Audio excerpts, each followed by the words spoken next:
Muchas gracias por continuar en Radio Eleuteria.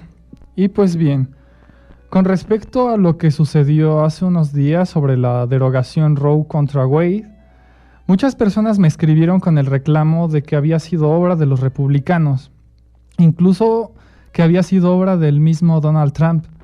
Esto, además de parecerme una forma simplista e infantil de analizar este acontecimiento, también ilustra muy bien la manera de pensar del progresismo gestado desde el mayo del 68.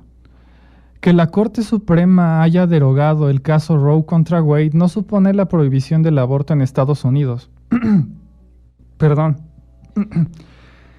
El fallo de Roe contra Wade tenía muchas inconsistencias. Lo que ha hecho el tribunal es eliminar el impedimento que existía para que los estados de Estados Unidos penalizaran el aborto. Y finalmente, estoy de acuerdo con esta derogación. Estados Unidos tiene la intención de darle autonomía a cada uno de sus territorios y reformar leyes inconsistentes. Esto es un signo de que Estados Unidos todavía tiene una democracia muy sólida. Sin embargo, la gente que me escribió por redes sociales confesó desconocer los detalles del fallo Roe contra Wade. Solo leyeron los encabezados sensacionalistas de los diarios occidentales que exponen este acontecimiento como una pésima noticia para las mujeres. Y lo que yo puedo decir al respecto es que este tipo de personas únicamente se deja llevar por la corriente de opinión que fluye todos los días en Internet y la prensa, sin analizar objetivamente el trasfondo del asunto. Y lo que yo advierto es que esto es un acontecimiento digno de celebrarse. Estados Unidos tiene contrapoderes bien establecidos. Los partidos políticos en el poder, sean demócratas o republicanos, no pueden hacer lo que se les dé su gana, como pasa aquí en México regularmente. En este caso, hasta el mismo Joe Biden se manifestó molesto por lo ocurrido.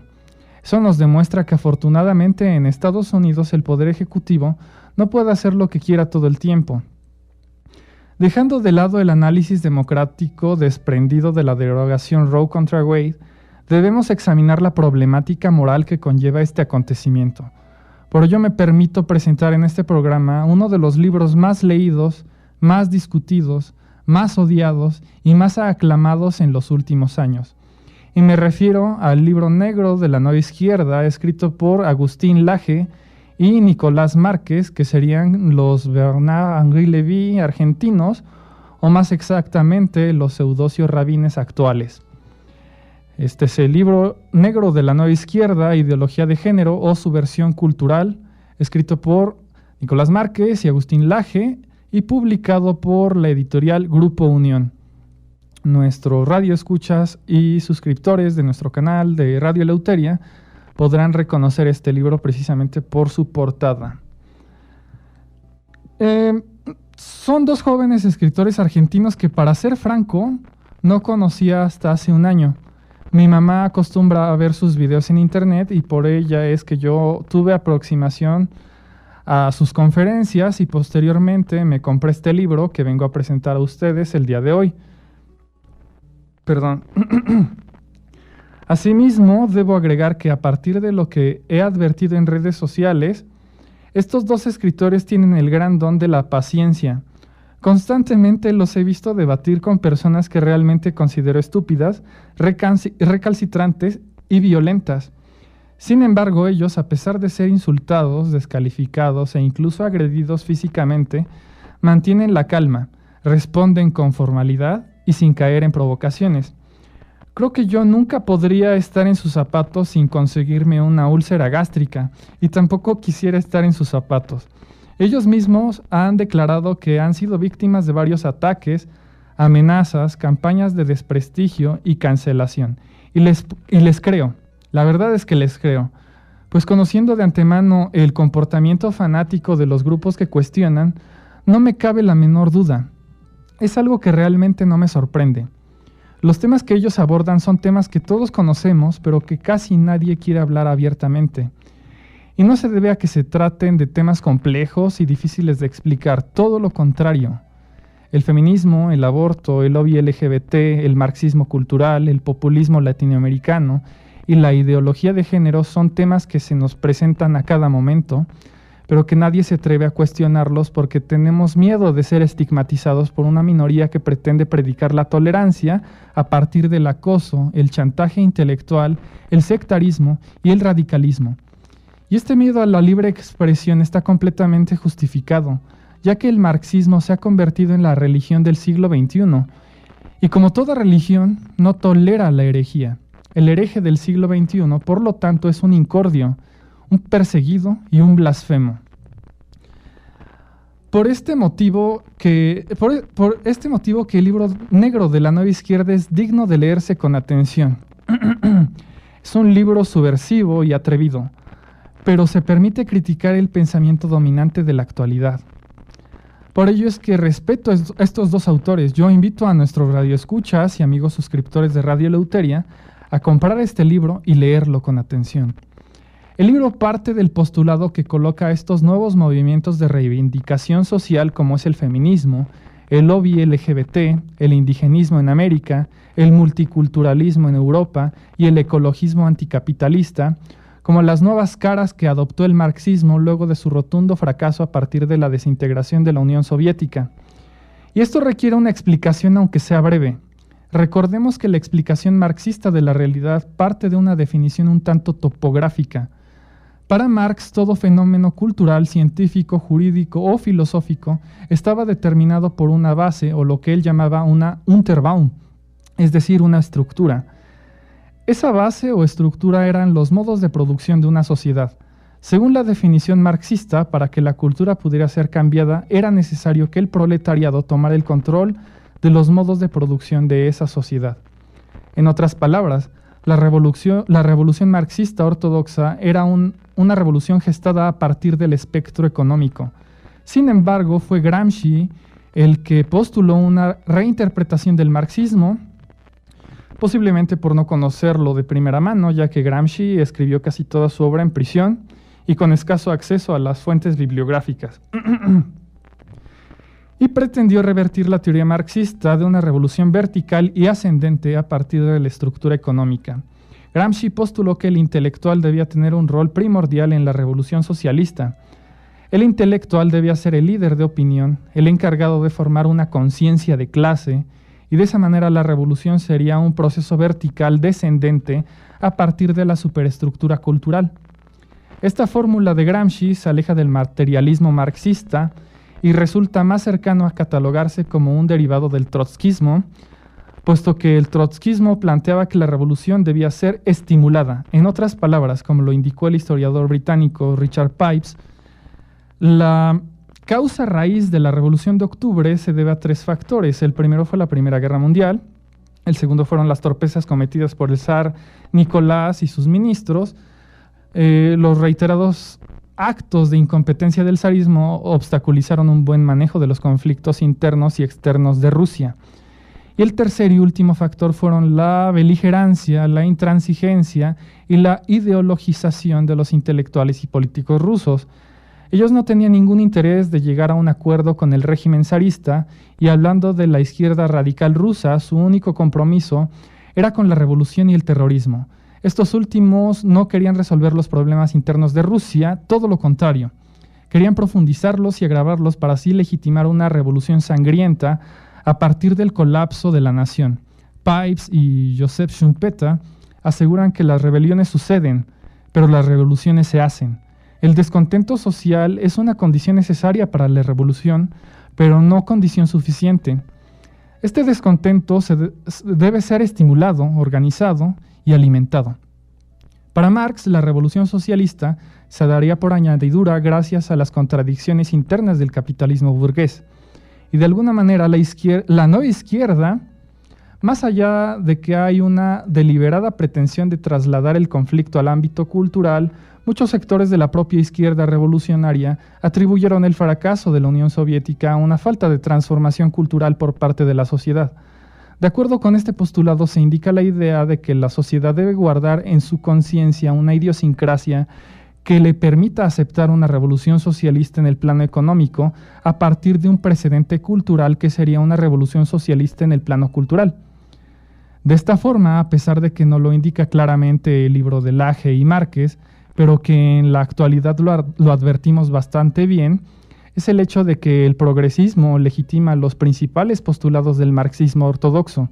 En otras palabras, la mayoría de los grupos feministas, los lobbies LGBT, los sectores ecologistas, indigenistas, etc., reivindican el estatismo, la nacionalización, la redistribución de los ingresos, la educación pública, la centralización de la banca, la restricción al libre mercado y todo lo que caracteriza al marxismo ortodoxo. Cuando el 21 de agosto de 1991 se desintegró oficialmente la Unión Soviética, Occidente se adjudicó tempranamente la victoria sobre el comunismo oriental. Este canto de victoria adelantada vino acompañado por El fin de la historia y El último hombre, escrito por Francis Fukuyama, donde se plantea que a partir de la desintegración de la URSS, las ideologías políticas habrían encontrado su fin, y las democracias liberales serían las únicas alternativas para el resto del mundo. Asimismo, a partir del desarrollo tecnológico e industrial, el obrero convencional obtuvo más tiempo de ocio, menos horas de labor, su trabajo se vio facilitado por la innovación tecnológica y su modo de vida se vio beneficiado a partir de una sociedad de consumo. Por lo tanto, la revolución armada predicada con tanto fervor por el comunismo ya no tuvo lugar en los deseos del obrero convencional. Los grupos socialistas se dan cuenta que no pueden seguir adelante con una batalla en el campo económico para modificar la figura del poder en una sociedad, por lo que recurren a modificar los fundamentos culturales. Esto incluso ya había sido revelado por el archivista del Servicio de Inteligencia Extranjera de la KGB, Vasily Mitrogin, en su famoso Archivo Mitrogin, la KGB en el mundo, libro en donde Mitrogin explica detalladamente cómo la Unión Soviética se encargaba de desestabilizar países, tanto bélica como culturalmente, para legitimar el comunismo. No obstante, este libro de Agustín Laje y Nicolás Márquez advierten que esta llamada nueva izquierda se ha encargado principalmente de acceder al poder a través de la vía democrática, como ocurrió con Chávez en Venezuela, Evo Morales en Bolivia, Daniel Ortega en Nicaragua o actualmente López Obrador en México, para luego perpetuarse en el poder, eliminar garantías individuales, perseguir a la prensa y fortalecer precisamente el resentimiento hacia la libertad. Asimismo, esta nueva izquierda se encargó de buscar nuevos sujetos políticos, dado que el obrero convencional ya no estaba dispuesto a abandonar los beneficios obtenidos del mercado. Por lo tanto, los nuevos sujetos políticos de la nueva izquierda pasaron de ser los obreros y campesinos a ser las mujeres, los homosexuales, las lesbianas, los indígenas, los negros y las llamadas minorías sociales. Y sin embargo, a pesar de tratarse de elementos diferentes, la dinámica del conflicto es la misma. Ya no se trata del proletariado oprimido por el burgués, sino del homosexual oprimido por el heterosistema, la mujer oprimida por el patriarcado y las minorías raciales oprimidas por el occidente racista y prejuicioso. Estos relatos propios del progresismo actual guardan la misma estructura del conflicto que mantenían los marxistas ortodoxos en su momento. Asimismo, conservan el mismo aspecto, pues son profundamente anticapitalistas y muy cercanos al colectivismo marxista. Los productos que se desprenden del marxismo cultural serían la ideología de género, de la cual surge una subcategoría que sería el lobby LGBT y el feminismo de tercera ola. No obstante, otros productos de esta nueva izquierda serían el indigenismo, el abolicionismo penal, el multiculturalismo o el ecologismo anticapitalista. Como ya lo subrayé al principio, la materia de esta dialéctica es distinta, pero su forma es la misma. La nueva izquierda se ha encargado de dialectizar, es decir, de crear un pensamiento sectario en espacios culturales para modificar las tradiciones y provocar una revolución en el plano de las ideas, lo cual me resulta algo tremendamente hipócrita, dado que los regímenes comunistas autollamados de izquierda han sido históricamente los más abusivos y quienes más han violentado y agredido los derechos humanos, especialmente de las actuales minorías sociales. Por ejemplo, en Cuba se aplicaron los programas del Ministerio del Interior de la UMAP, que generaron en varias provincias campos de concentración para el castigo de homosexuales. Por otro lado, y reproduzco aquí los primeros párrafos de una carta que escribió Harry White, miembro del Partido Comunista Británico, a Stalin en mayo de 1934, carta en la cual planteó la siguiente pregunta, y la leo textualmente. ¿Puede ser considerado un homosexual alguien digno de ser miembro del Partido Comunista? Y bueno, en la primera página de la carta, encontrada en los desclasificados archivos soviéticos, está una nota escrita por Stalin que dice lo siguiente: archivar, un idiota y un degenerado, José Stalin. Y leo la carta textualmente. Dice lo siguiente: querido camarada Stalin, aunque soy un comunista extranjero que no ha sido promovido aún por la AUCP, más renombrado por el PCUS, Partido Comunista de la Unión Soviética, pienso sin embargo que a usted, el líder del proletariado mundial, no le parecerá antinatural que me dirija con una solicitud para arrojar luz sobre un asunto que a mi parecer tiene un gran significado para un gran número de comunistas en la URSS y en otros países. La pregunta es la siguiente: ¿puede un homosexual ser considerado alguien digno de ser miembro del Partido Comunista?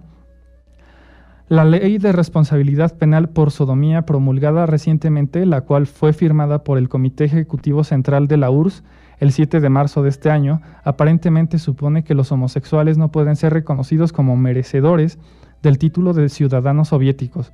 Consecuentemente, se les debería considerar incluso menos dignos aún de ser miembros del PCUS. Bueno, finalmente esto es la carta.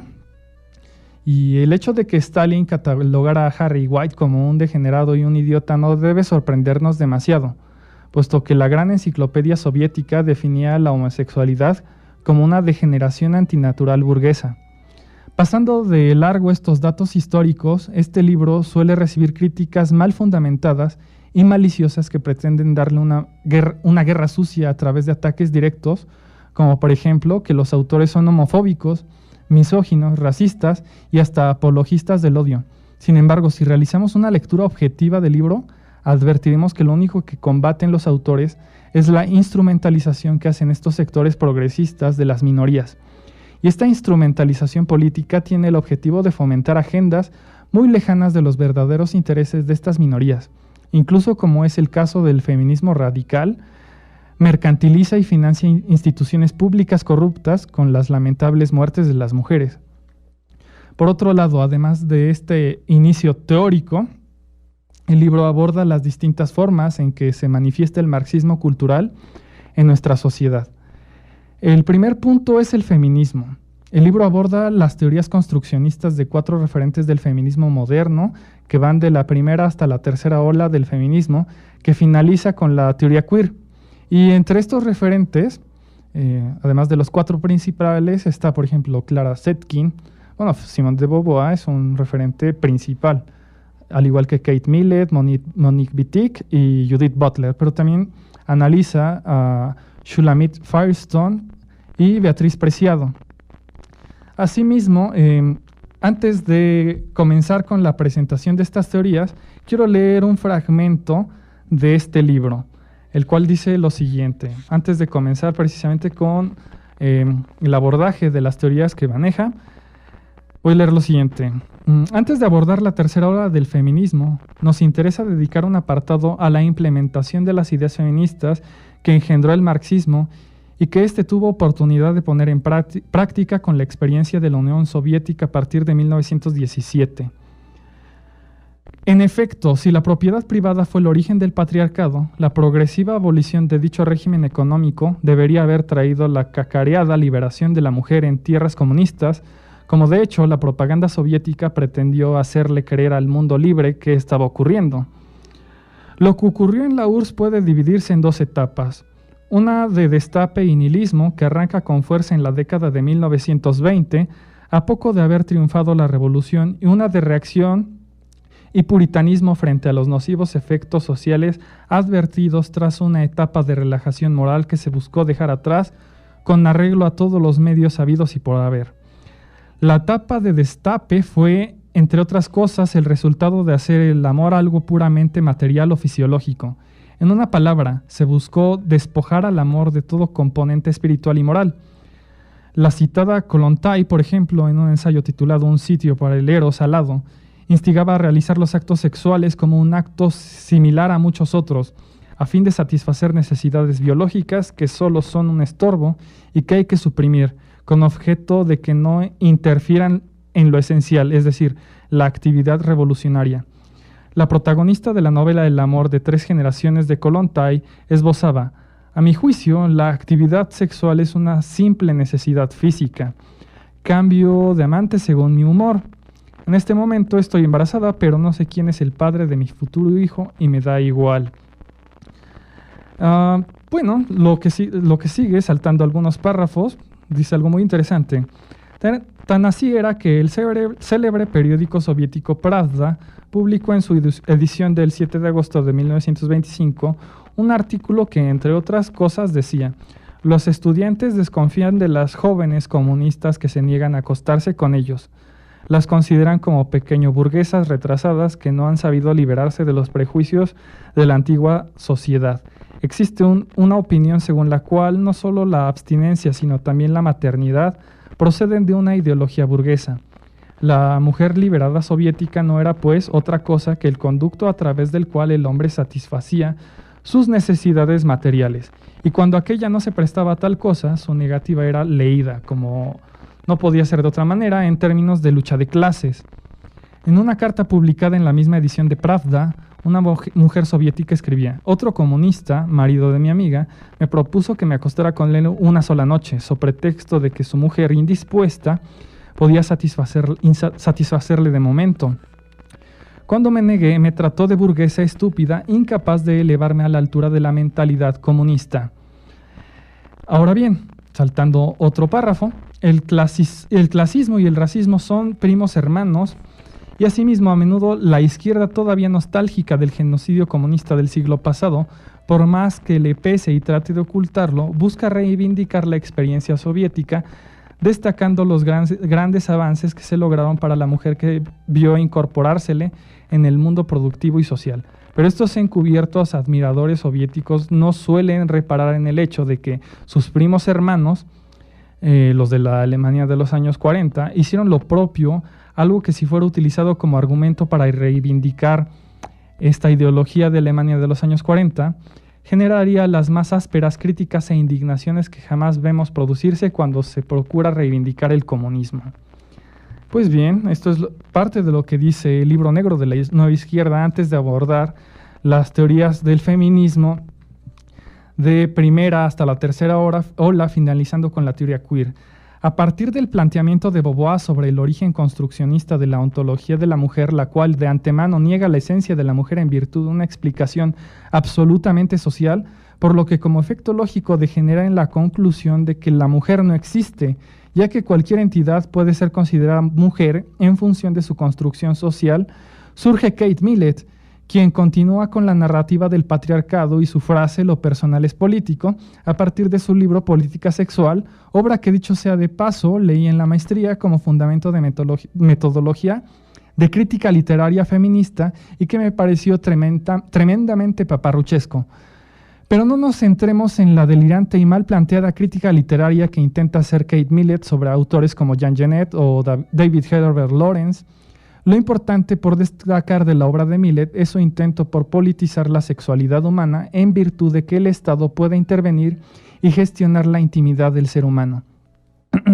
Por otro lado, en la década de los años 80 aparece Monique Wittig, quien teoriza sobre el postulado de que la mujer no existe, y su sustento que la conduce a decir semejante idea es que la mujer es únicamente un constructo político, social y económico de los hombres, o más exactamente del patriarcado, por lo que el objetivo principal del feminismo es acabar con ese producto generado por el patriarcado llamado mujer, porque en definitiva la mujer no existe.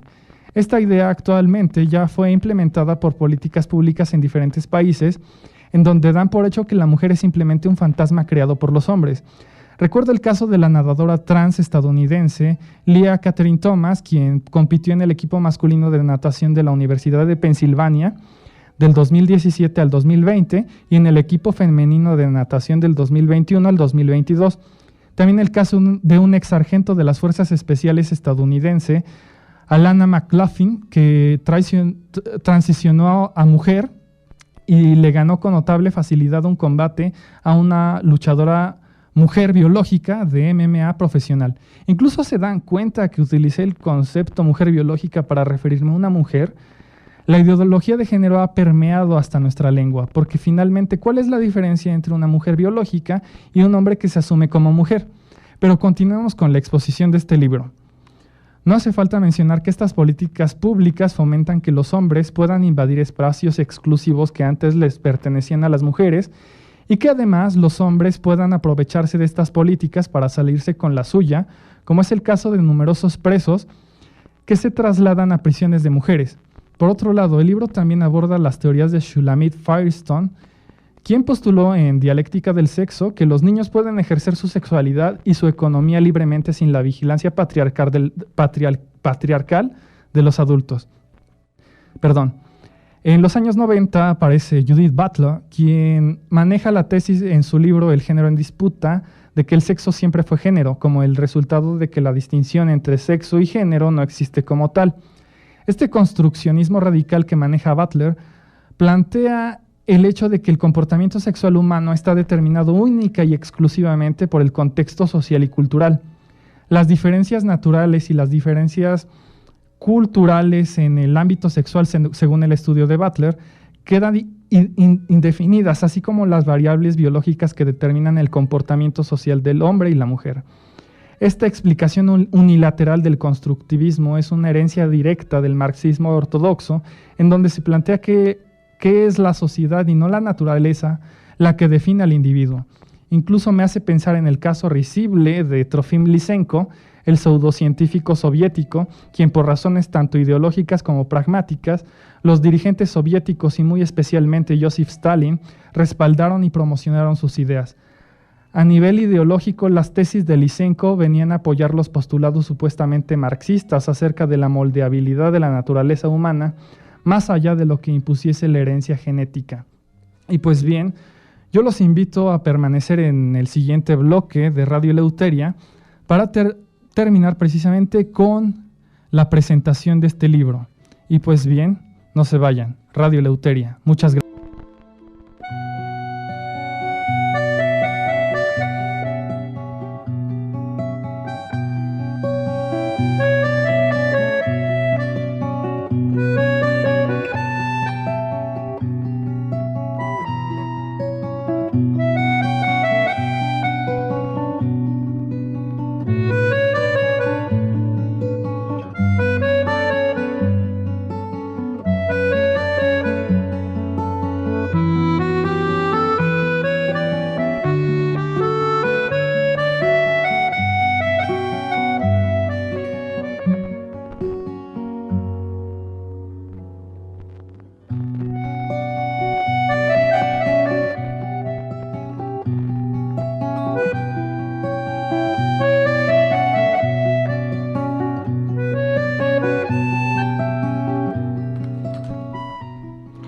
Muchas gracias por continuar en Radio Eleuteria.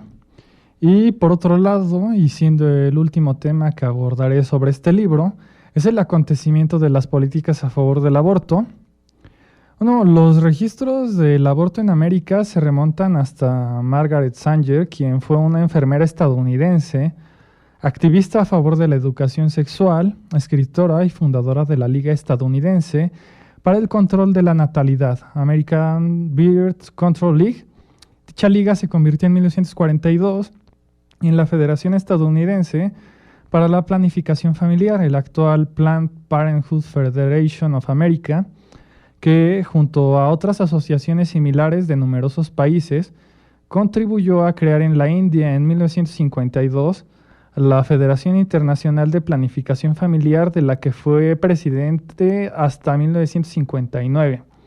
Sin embargo, el pasado racista de Sanger llevó a la misma institución, Planned Parenthood, a retirar su nombre, y se debe a que Sanger manifestó su apoyo a la eugenesia, un movimiento que buscaba mejorar la raza humana a través de la selección y que a menudo actuó contra minorías, inmigrantes y personas con discapacidades.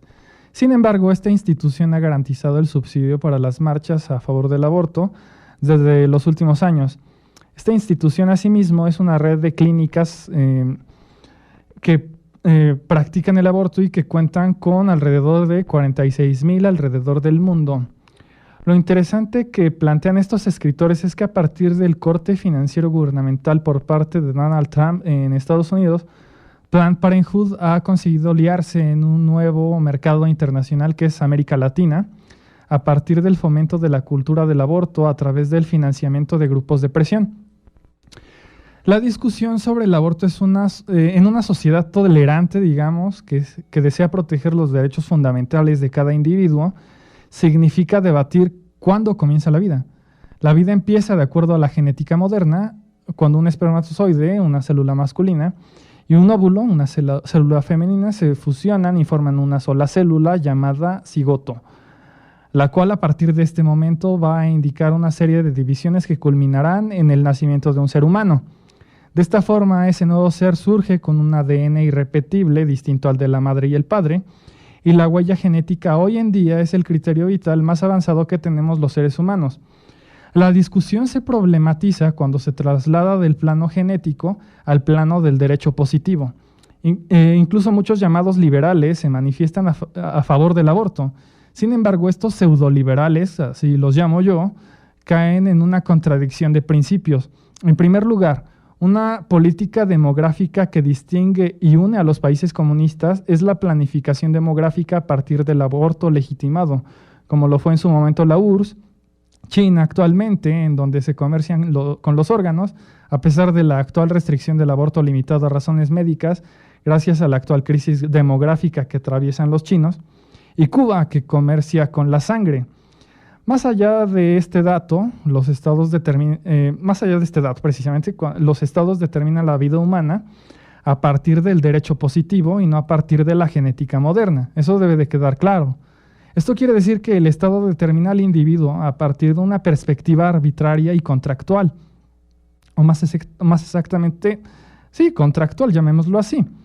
En otras palabras, los Estados no establecen desde qué momento un ser humano es un ser humano, sino establecen ciudadanos. La discusión semántica adquiere significado cuando advertimos que los derechos humanos son precontractuales, es decir, para que una persona se le respete su derecho a la vida no se necesita de un Estado que decrete positivamente ese derecho. Más exactamente, en términos eficientes, la función teórica que tiene el Estado es de garantizar que ese derecho no sea violentado por terceros. Asimismo, los ius naturalistas niegan que el Estado tenga la facultad de determinar los derechos de un ser humano. Más bien, los seres humanos, desde el momento de nuestra existencia, tenemos derechos inalienables. Cuando una sociedad le otorga a un Estado la facultad de otorgar o derogar derechos, se trata de una sociedad que le permite a un Estado intervenir en los aspectos más importantes de su existencia y abre las puertas a un Estado totalitario. Para poner un ejemplo, en la Alemania de los años 40, las personas de origen judío no eran reconocidas por el Estado como seres humanos con derecho a la dignidad ni al reconocimiento de su vida, por lo cual era legal asesinarlos. Esta misma lógica positiva es la misma que encontramos en la sociedad actual con respecto al tema del aborto. Por otro lado, sin entrar en profundidad con este tema, ya que es polémico y genera controversia, deseo expresar un hecho que me resulta bastante perturbador. Parto de una anécdota. Tengo una amiga en la Ciudad de México que labora como psicóloga en un ministerio público. Ella me cuenta que le han llegado bastantes casos de mujeres brutalmente golpeadas por sus esposos o parejas cuando ellas estuvieron embarazadas. Como sabemos, en Ciudad de México, Oaxaca, Hidalgo y Veracruz está permitido el aborto libre y sin condiciones durante las 12 primeras semanas de gestación. Mi amiga cuenta que estas mujeres intentaron denunciar a sus parejas no por lesiones o violencia de género, sino por asesinato. Sin embargo, las denuncias no procedieron, dado que en la Ciudad de México un ser humano no es reconocido como ciudadano hasta después de las 12 semanas de gestación. A lo que voy es que precisamente este tipo de leyes que se aprueban con respecto al aborto, a los únicos que beneficia son a los hombres abusivos, desalmados e irresponsables, ya que la mayoría de las mujeres que interpusieron su denuncia deseaban dar a luz a sus hijos, y para ellas ese ser ya tenía un lugar en su vida. Vuelvo a repetirlo, este tipo de leyes que se aprueban con respecto al aborto, a los únicos que beneficia son a los hombres abusivos, crueles y asesinos, puesto que se valen de estas leyes para salirse con la suya, librarse de una acusación de homicidio premeditado y únicamente cumplir 2 días de detención y el pago de una multa. Asimismo, sobre este hecho no hay registros porque precisamente las denuncias no proceden como casos de asesinato o infanticidio, sino como lesiones o violencia de género. Por otro lado, lo reitero, el aborto legal y financiado a los únicos que beneficia son a los hombres, no a las mujeres. Y es porque la mayoría de las mujeres que acuden a las clínicas de control de natalidad son persuadidas por hombres que no desean hacerse responsables de su paternidad y que les resulta mucho más barato y práctico convencer a sus parejas de abortar. Incluso muchos de los grupos feministas pro aborto están integrados por hombres y sospecho que se debe a un miedo por asumir la paternidad. Finalmente, se nos ha acabado el tiempo. Agradezco mucho a La Voladora Radio por darme este espacio. Agradezco mucho a Rocío Castillo detrás de cabina, haciendo este trabajo todos los días. Muchísimas gracias, Rocío. Y sobre todo agradezco a usted, amigo Radio Escucha. Yo los invito a sintonizarnos el próximo miércoles de 7 a 8 de la noche. Y pues bien, esto es Radio Eleuteria. Viva la libertad y la verdad. Hasta luego.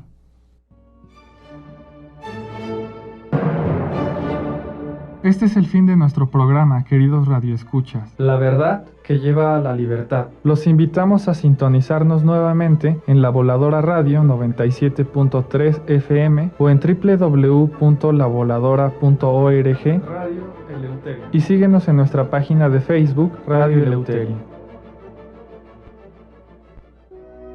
La palabra lleva al pensamiento y el pensamiento a la crítica. La crítica es un ejercicio de la libertad. Radio Eleuteria. Radio Eleuteria. Reúnanse con nosotros para reflexionar sobre la literatura, los libros y las corrientes de todas las épocas. La verdad que lleva a la libertad. Radio Eleuteria con Santiago Zayas. Escúchenos todos los miércoles de 7 a 8 de la noche por La Voladora Radio y por internet en www.lavoladora.org. Radio Eleuteria. La verdad que lleva a la libertad. La Voladora Radio en franca y abierta rebeldía.